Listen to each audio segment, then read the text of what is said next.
Hello everyone, welcome back to my channel. कैसे हो आप सभी लोग? आई होप कि आप सब बहुत ही अच्छे होंगे। तो आज भी मैं आपके लिए लेकर आई हूँ बहुत ही useful kitchen tips and hacks, जिससे आपके घर और किचन के सारे मुश्किल काम होंगे बहुत ही आसान।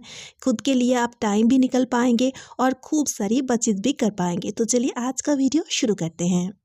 तो मेरी आज की पहली टिप ना बहुत ज़्यादा यूज़फुल है, जो कि आप सभी को बहुत पसंद आएगा, क्योंकि सर्दियों में फटी एड़ियों की समस्या होती है और इसलिए ना हम तरह तरह का क्रीम, क्रैक क्रीम, वैसलीन वगैरह लगाते हैं। उसके बावजूद भी आप देखिएगा फटी एड़ियों की जो समस्या होती है ना, वो हो ही जाती है। मतलब एड़ी जो है ना वो फट ही जाती है, चाहे हम लाख जतन कर ले।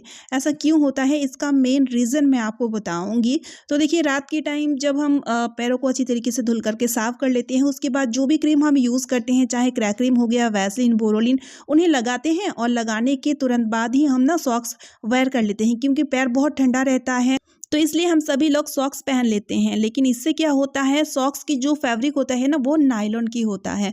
तो इससे ना जो भी क्रीम हम अपने पैरों में अप्लाई करते हैं उन्हें सॉक्स एब्जॉर्ब कर लेता है, जिससे ना वो अच्छे से वर्क नहीं कर पाता है। तो यहाँ पर आप क्या कीजिएगा, क्रीम लगाने के बाद ना आप दोनों ही पैर में पॉलीथीन पहन लीजिएगा इस तरह से, ठीक है। पॉलीथीन पहनने के बाद आप सॉक्स वेयर कीजिएगा। इससे होगा क्या, आपकी जो क्रीम, मतलब जो भी क्रीम आप लगाओगे एड़ी में, वो उन्हें ना, मतलब सॉक्स बिल्कुल भी एब्जॉर्ब नहीं कर पाएंगे और जो क्रीम है वो अच्छे से वर्क करेंगे। इससे ना आपकी फटी एड़ियों की समस्या जो है ना बिल्कुल भी नहीं होगी, आपके पैर हमेशा सुंदर बने रहेंगे। तो चलिए आप देख लेते हैं अगली यूजफुल ट्रिक। अभी शादियों की सीजन चल रहा है और हम शादी पार्टी में जाते हैं, तो कई बार क्या होता है, हम चूड़ियाँ वगैरह भी कैरी करते हैं। जैसे कि एक जगह से दूसरी जगह में हम किसी शादी घर जाते हैं ना, तो हम अपने कॉस्मेटिक वगैरह सब अच्छी तरीके से पैक करके ले जाते हैं। लेकिन होता क्या है, लेकिन ये जो चूड़ियाँ होते हैं इन्हें कैरी करना थोड़ा सा डिफिकल्ट होता है, क्योंकि टूटने फूटने का डर रहता है। तो इसके लिए आप क्या कीजिए, ले लीजिए सॉक्स। सॉक्स को आप उल्टा कर लीजिए और सॉक्स को उल्टा करके ना आप अपने हाथ में पहन लीजिए और उसके बाद ना आपको ना लेना है चूड़ियाँ। इस तरह से देखिए, आपको हथेली पर चूड़ियाँ रख लेना है और फिर से आपको सॉक्स को सीधा कर लेना है। इससे आप देखिए चूड़ियाँ ना बहुत अच्छी तरीके से फिक्स हो जाएंगी। उसके बाद सॉक्स की जो मुँह है उन्हें ना इस तरह से पलट दीजिए, तो ये अच्छी तरीके से फिक्स हो जाएगा। अब चाहे तो इन्हें कहीं पर भी कैरी करके ले जाए, आपकी चूड़ियाँ बिल्कुल भी टूटेंगे फूटेंगे नहीं। सेफली इन्हें कैरी करके ले जा सकते हैं कहीं पर भी। तो चलिए अब देख लेते हैं अगली यूज़फुल ट्रिक।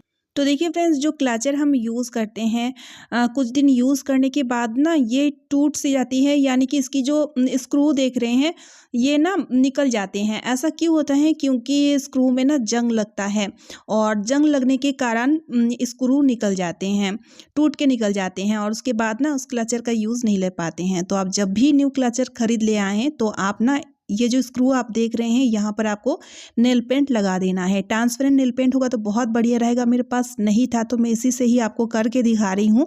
तो इस तरह से नेल पेंट लगाने की वजह से क्या होगा, जंग नहीं लगेगा और जंग नहीं लगेगा तो स्क्रू भी नहीं टूट के निकलेगा और आपकी जो क्लचर है वो लंबे टाइम तक चलेगा। सुबह शाम होते ही हमें चाय चाहिए। सर्दियों के टाइम चाय के बिना तो सुबह का शुरुआत होता ही नहीं है। लेकिन अक्सर कई बार चाय छानते टाइम थोड़ी बहुत चाय फर्श में गिर जाता है और हम कई बार इसे इग्नोर कर देते हैं, तो चींटियां आ जाती हैं या फिर साफ सफाई की भी बहुत झंझट होती है। फिर इन्हें पोंछो धो, तो इस तरह से थोड़ी सी ना दिक्कत तो होती है, थोड़ा काम तो बढ़ जाता ही है। तो आप क्या कीजिए, इससे बचने के लिए मैं आपको बताती हूँ एक आइडिया। तो आप क्या कीजिए, जब भी आपको चाय छानना है उससे पहले ना किचन टॉवल इस तरह से बिछा दीजिएगा फर्श में, यानी कि आप किचन प्लेटफॉर्म में इस तरह से किचन टॉवल या कोई भी कपड़ा आप बिछा दीजिएगा। उसके बाद आप चाय इस तरह से छानिएगा ना, तो थोड़ी बहुत चाय अगर गिरेगा, जैसे कि मैं यहाँ पर जानबूझ के थोड़ी चाय गिराई हूँ। अब मैं आपको इस किचन टॉवल को उठा के दिखाऊंगी। चाय का निशान या फिर चाय का दाग फर्श में बिल्कुल भी नहीं लगेगा, क्योंकि जो एक्स्ट्रा चाय जो गिरा है ना उन्हें किचन टॉवल एब्जॉर्ब कर लेता है। तो चलिए अब देख लेते हैं अगली ट्रिक। तो फ्रेंड्स, गोभी में होता है छोटी छोटी सी सफ़ेद कलर की कीड़ा, जो कि हमें दिखता नहीं है। और मार्केट से जब भी हम गोभी ले आते हैं, डायरेक्ट इन्हें काट के पका लेते हैं या फिर फ्रिज में स्टोर करके रखते हैं। तो ऐसा नहीं करना चाहिए, क्योंकि गोभी में कीड़ा होता ही है। तो इसके लिए आप क्या कीजिए, ले लीजिए झाड़ा और झाड़े में इस तरह से गोभी को रखते हुए आग में सेक लीजिए। चाहे आपको फ्रिज में रखना है तब भी कीजिएगा या फिर अगर आपको पकाना है तब भी कीजिएगा। इस तरह से आग में सेकने से जितने भी कीड़े होंगे ना वो गर्माहट की वजह से मर जाएंगे और इस तरह से झड़ के निकल जाएंगे, जैसे कि यहाँ पर आप देख सकते हैं। तो जब भी आपको गोभी पकाना है तो पकाने से पहले आप इस तरह से इस प्रोसेस को कीजिएगा, या फिर आपको स्टोर करके रखना है तब भी कीजिएगा, ठीक है। आई होप ये ट्रिक भी आपका बहुत काम आएगा। तो चलिए अब देख लेते हैं अगली यूज़फुल ट्रिक। तो देखिए यहाँ पर हमने लिए हैं आटा। रोटी बनाने से पहले हमें आटा गूँथना पड़ता है, लेकिन सर्दियों के टाइम आटा गूँथना एक बहुत झंझटी लगता है, क्योंकि देखिए ठंड के टाइम ना हमें ना पानी वाला काम करने में थोड़ा-सा हिचकिचाहट लगता है, थोड़ा-सा सिरदर्दी वाला काम लगता है। तो यहाँ पर मैं आपको बताऊँगी बिना हाथ लगाए हुए कैसे हम आटा गूँथ सकते हैं। तो इसके लिए आपको ना एक बर्तन में पहले पानी गर्म कर लेना है, थोड़ा-सा नमक डाल दीजिएगा और पानी को अच्छी तरीके से बॉयल कर लीजिएगा। फिर उसके बाद आपको गर्म पानी को थोड़ा-थोड़ा करके डालना है और आटा गूँथने के लिए यहाँ पर हम हाथ का यूज़ नहीं लेंगे, यहाँ पर देखिए बेलन का यूज़ लेंगे, ठीक है। थोड़ा-थोड़ा करके आप पानी डालेंगे और इस तरह से बेलन चलाते जाएंगे। लेकिन इस तरह से आटा गूँथते टाइम आपको एक चीज़ का ध्यान रखना है, आपको गहरा बर्तन लेना पड़ेगा। अगर आप बेलन की मदद से इस तरह से आटा गूँथोगे ना, तो आप गहरा बर्तन का यूज़ लिया कीजिएगा, ठीक है। तो इस तरह से देखिए थोड़ा-थोड़ा पानी डालना है और बेलन चलाते जाना है। आप देखेंगे आपका जो आटा है ना बहुत ही आसानी से गूँथ जाएगा और इस तरह से आटा गूँथने से बहुत ही सॉफ्ट सा आटा लगता है और इसकी रोटियाँ जो बनेगी ना वो फूली-फूली सी नरम-नरम रोटियाँ बनेगी। अब देखिए जितना पानी लगेगा उतना पानी हमने डाल दिए हैं थोड़ा-थोड़ा करके। उसके बाद ना हम इन्हें ठंडा करने के लिए छोड़ेंगे, क्योंकि बहुत गर्म पानी का यूज़ किए थे।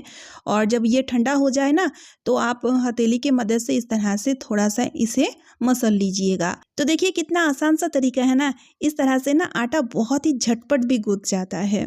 अब देखिए एक ट्रिक मैं आपको और बताऊँगी। कभी-कभी क्या होता है, सुबह के जल्दबाजी के कारण हम रात में ही आटा गूँथ के रख देते हैं, या फिर कई बार सुबह का बचा हुआ आटा का यूज़ हम रात में भी लेते हैं डिनर बनाते टाइम। तो होता क्या है, आटा बहुत ज़्यादा हार्ड हो जाता है, या फिर आटा जो है ना काले पड़ जाते हैं। तो आप ना थोड़ा-सा ऑयल लगा के रखिएगा तो आटा नरम बने रहेंगे और काले-काले से निशान भी नहीं पड़ेंगे। तो यहाँ पर देखिए आपको लेना है इस तरह का पैन, या कोई बर्तन भी आप ले सकते हो, या फिर लोहे की तवा भी ले सकते हो। फिर उसके बाद आपको लेना है सरसों का तेल। यहाँ पर देखिए बड़ा सा चम्मच का 1 चम्मच सरसों तेल हमने लिए हैं। तो छोटा चम्मच का 1.5 चम्मच हमें मेथी दाना डाल देना है, ठीक है। और उसके बाद ना जैसे ही इस तरह से देखिए बबल आए तो आप 5 से 6 कली लहसुन का ले लीजिए और उन्हें ना आपको कूट के इस तरह से डाल देना है। और इन तीनों चीज़ों को अब आपको पकाना है, लेकिन धीमी आँच में पकाइएगा। आँच तेज़ कीजिएगा ना तो ये जल जाएगा और इसकी जो बेनिफिट है वो ख़राब हो जाएगा। तो इसलिए आपको ना एकदम से धीमी आंच में इन्हें पका लेना है। दोस्तों होता क्या है, सर्दियों के टाइम सर्दी जुकाम का बहुत ज़्यादा शिकायत रहता है, खासतौर में बच्चों को थोड़ी-थोड़ी चीज़ में ही सर्दी जुकाम हो जाता है। और डॉक्टर के पास जाए तो एंटीबायोटिक, जो कि हमारी हेल्थ के लिए बहुत ज़्यादा हानिकारक होता है। तो आप ना क्या कीजिए, इस तरह का तेल जो है ना वो बना के शीशी में डाल के रख लीजिए और सर्दी भर इसका यूज़ लिया कीजिए। ख़ास तौर में अगर बच्चों को बहुत ज़्यादा सर्दी जुकाम है तो आप रात के टाइम इन्हें ना देखिए सिर पे लगा लेना है। सिर पे अच्छी तरीके से लगा दीजिएगा, पैरों के तलवे में लगा दीजिएगा। इससे दूसरे दिन आप देखिएगा जो सर्दी है ना वो ठीक हो जाएगा। अगर खांसी की प्रॉब्लम हो तो खांसी भी ठीक हो जाएगा। और सर्दी भर इसका यूज़ अगर करेंगे, चाहे बच्चे हो या फिर बूढ़े, सभी लोग यूज़ कर सकते हैं, तो सर्दी जुकाम आपको बिल्कुल भी नहीं होएगी।